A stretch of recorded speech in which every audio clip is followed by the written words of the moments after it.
जय श्री कृष्ण। राधे राधे। आप सभी पर सदा भगवान की कृपा सदा सर्वदा यूं ही बनी रहे। ऐसी ही भगवान श्री हरि आप पर कृपा करें और आप सभी का मन भगवान के चरणों में सदा सर्वदा लगा रहे। आज आप सभी लोग इस माघ मास महात्म्य में आगे के अध्याय की कथा को श्रवण करेंगे। कल आप सभी लोगों ने विद्याधर की कथा को श्रवण किया, किस प्रकार से माघ मास की स्नान से उसे पुनः उसका शरीर प्राप्त हुआ। माघ मास की इतनी महत्वता है, आप सभी भक्तजनों ने कथा के माध्यम से पद्म पुराण के अनुसार इस कथा में आप सभी लोगों ने सुना, जो कि श्रृंखला की पहली कड़ी थी। आज श्रृंखला की दूसरी कड़ी में माघ मास महात्म्य में दूसरे दिन की कथा को बड़े प्रसन्नचित भाव से भक्त श्रवण करने वाले हैं। मृगशृंग मुनि का भगवान से वरदान प्राप्त करके अपने घर वापस आना। मृगशृंग मुनि की क्या कथा है, कौन थे मृगशृंग मुनि, आगे की कथा में आप सभी भक्तजन श्रवण करेंगे। और विशेष रूप से तो मृगशृंग मुनि को भगवान शिव वरदान किसके कारण प्राप्त हुआ, या तो माघ मास महात्म्य की कथा में सुनी। यह कथा महर्षि वशिष्ठ जी महाराज दिलीप को श्रवण कराते हैं। राजन, मैं माघ मास का प्रभाव बतलाता हूं, सुनो। भक्ति पूर्वक मनुष्य सब पापों से मुक्त हो जाता है यदि माघ मास की कथा को श्रवण करे। प्राचीन रथंतर कल्प के शतयुग में कुत्स नाम के एक ब्राह्मण हुआ करते थे, जो ब्रह्मा जी के सबसे बड़े पुत्र थे। वे बड़े तेजस्वी और निष्पाप थे। उन्होंने कर्दम ऋषि की सुंदर कन्या के साथ विधिवत विवाह किया। उनके गर्भ से मुनि वत्स ने जन्म लिया, जो वंश को बढ़ाने वाला। 5 वर्ष की अवस्था होने पर पिताजी ने उनका उपनयन संस्कार किया और उन्हें गायत्री मंत्र का उपदेश कर दिया। अब ये ब्रह्मचर्य का पालन करते हुए महर्षि भृगुकुल मुनि के आश्रम में रहने लगे, भृगुकुल में निवास करने लगे। प्रतिदिन प्रातःकाल, सायंकाल, अग्निहोत्र तीनों समय स्नान, भिक्षा के अन्न का ही भोजन करना, इंद्रियों को काबू में रखना, काला मृग चर्म धारण करना, और वे सदा स्वाध्याय में संलग्न रहा करते थे। पैर से लेकर शिखा तक एक पलाश का डंडा उनके हाथ में था। पलाश का डंडा जिसमें कोई सुराग नहीं। उनके कटी भाग में मूंज की मेखला शोभायमान पाती थी। हाथ में कमंडल धारण किए स्वच्छ कोपीन धारण करते, शुद्ध भाव से रहा करते, स्वच्छ यज्ञोपवीत भी धारण करते। उनका मस्तक समिधाओं की भस्म से सुसज्जित रहा करता था। वे सबके नयनों को प्रिय जान पड़ते थे। प्रतिदिन माता, पिता, गुरु, आचार्य, बड़े बूढ़े, सन्यासियों, ब्रह्मवादियों को प्रणाम किया करते थे। बुद्धिमान वत्स ब्रह्मयज्ञ में तत्पर रहा करते थे, सदा शुभ कर्मों का अनुष्ठान किया करते। वे हाथ में पवित्री धारण करते और देवताओं और ऋषियों और पितरों का तर्पण किया करते थे। पुष्प, चंदन और गंध आदि को वे कभी हाथ से छूते नहीं थे। मौन रहकर भोजन करते। मधु, प्रिया, खारा नमक नहीं खाते थे। खड़ाऊ भी नहीं पहनते थे। वे सवारी पर कहीं आते जाते नहीं थे। वे पैदल ही जहां जाते थे। शीशे में अपना मुख नहीं देखते थे। दंत धावन, तामूल और पगड़ी आदि से परहेज रहा करते थे।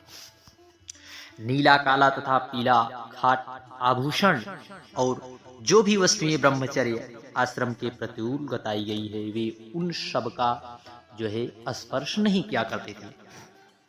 सदा शांत भाव से सदाचार में ही तत्पर रहा करते थे। ऐसे आचार्यवान और विशेषतः ब्रह्मचर्य का पालन करने वाले कुत्स मुनि सूर्य के मकर राशि पर रहते माघ मास में भक्ति पूर्वक प्रातः स्नान करते। वे समय विशेष रूप से शरीर की शुद्धि करते। आकाश में जब गिने चुने तारे रह जाते तो उस समय ब्रह्मवेला में वे नित्य स्नान करते, और जब सूर्य आधे निकल आते तब उस समय माघ मास का स्नान किया करते। वे मन ही मन अपने भाग्य को सराहना करने लगे। आओ इस पश्चिम वाहिनी कावेरी नदी में स्नान करने का जो अवसर मिला है यह मनुष्यों के लिए कठिन है, तो मैंने मकरार के यहाँ स्नान किया है। वास्तव में मैं बड़ा भाग्यवान हूँ। समुद्र में मिली हुई जितनी नदियां सबका प्रवाह जहाँ पश्चिम या उत्तर हो और हो, उस स्थान का प्रयाग से भी अधिक महत्व है। मैंने अपने पूर्व पुण्यों के प्रभाव से आज कावेरी का पश्चिमगामी प्रवाह प्राप्त किया है। मैं कृतार्थ हूं। इस प्रकार वे प्रसन्न होकर कावेरी के जल में तीनों काल तक स्नान किया करते थे।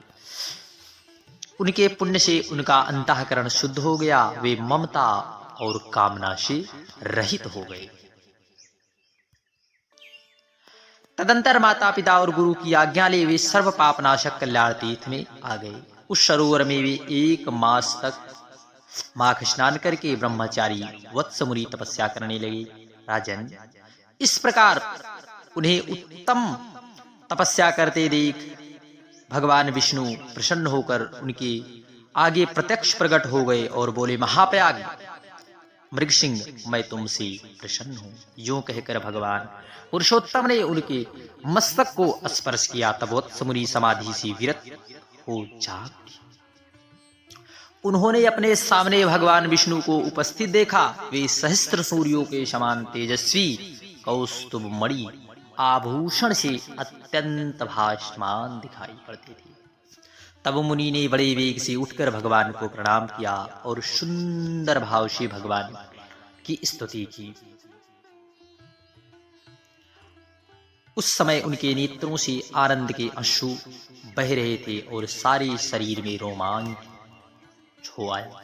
तब भगवान ने कहा, मृगसिंह, तुम्हारी इस स्तुति से मैं प्रसन्न हूँ। माघ मास में इस सरोवर के जल से जो तुमने स्नान तप किया, इससे मैं अति प्रसन्न हूँ। मुने तदंतर निरंतर कष्ट सहते थक गए हो। दक्षिणाओं सहित यज्ञदान अनन्य नियमों यमों के पालन से मुझे उतना संतोष नहीं होता जितना कि तुम्हारे इस माघ मास के स्नान से। पहले तुम मुझसे वर मांगो, फिर मैं तुम्हें मनोवांछित वस्तु प्रदान करूंगा। तब मृगसिंह बोले, तुम मेरी प्रसन्नता के लिए जो आज्ञा दो मैं उसका पालन करूंगा। इस समय तुम्हारे ब्रह्मचर्य से जिस प्रकार ऋषियों को संतोष हुआ है, उसी प्रकार तुम यज्ञ करके देवताओं को और संतान उत्पन्न करके पितरों को संतुष्ट करो। मेरे संतोष के लिए ये दोनों कार्य तुम्हें सर्वथा करने चाहिए। अगले जन्म में तुम ब्रह्मा जी के पुत्र ऋभु नामक जीवन ब्राह्मण होगे और निदाद हो वेदांत वक्तजन्य ज्ञान का उपदेश करके पुनः परम धाम को प्राप्त करोगे। मृगसिंह बोले, देव देवेश्वर संपूर्ण देवताओं द्वारा वंदित जगन्नाथ, आप यहाँ सदा निवास करें और आप सदा सब जीवों को इसी प्रकार सब तरह की संपत्ति प्रदान करें। हरे कृष्ण।